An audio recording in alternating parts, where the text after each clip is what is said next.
Ekibiina kino ekya Lwengo District Women Association nga kikolera wamu n'ebitongole ebirala okukola ekya Fund Save ne kinnaakyo ekya New Faces ne New Voices ekikulira Grace Machel mukyala we yaliko President wa South Africa omugezi Nelson Mandela. Mukyala Museveni ekibiina ky'abakyala b'e Lwengo akitongolezza ku kitebe kya disitulikiti y'e Lwengo n'asima ebitongole n'abantu ba ssekinnoomu abazze bakiyambako olw'obutassa mukono okulaba n'abakyala nabo basituka okubaako ne kye beekolera mu kwekulaakulanya. I'm so happy to visit a district in Uganda that is truly working for transformation. My prayer has always been to see women facilitated to be able to create wealth in Africa, which is forever referred to as potential and never a reality. Are a dependable group. They are a dependable team. When they borrow money, they always pay back.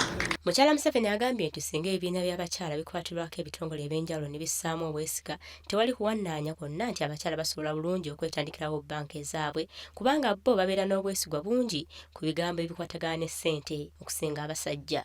When the banking institutions which have faith in women and they have that faith in their potential, if they continue to include them and allow them to borrow the money, they will start saving and they will create local banks themselves.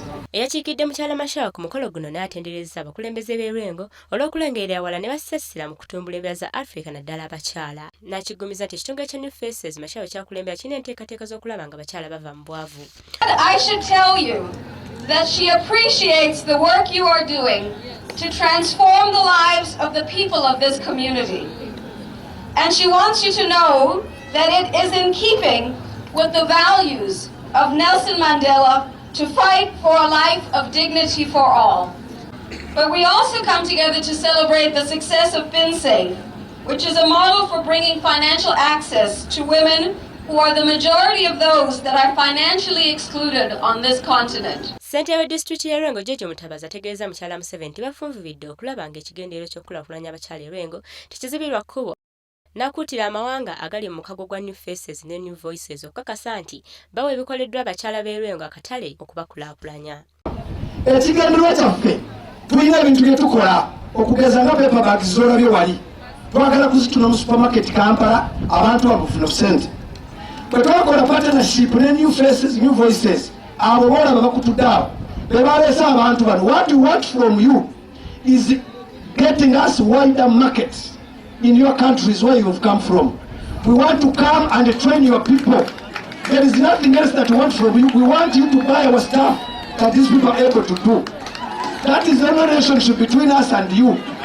Yes, you must provide us markets and then we sell what we have. Topista Nakita akulira Fund Save mu Uganda akalatidde abakyala okufaayo ennyo okulaba nga nabo beekolera babeere ne ssente ezaabwe kubanga ssente nsaba okuva eri abaami baabwe zimenya byansusu.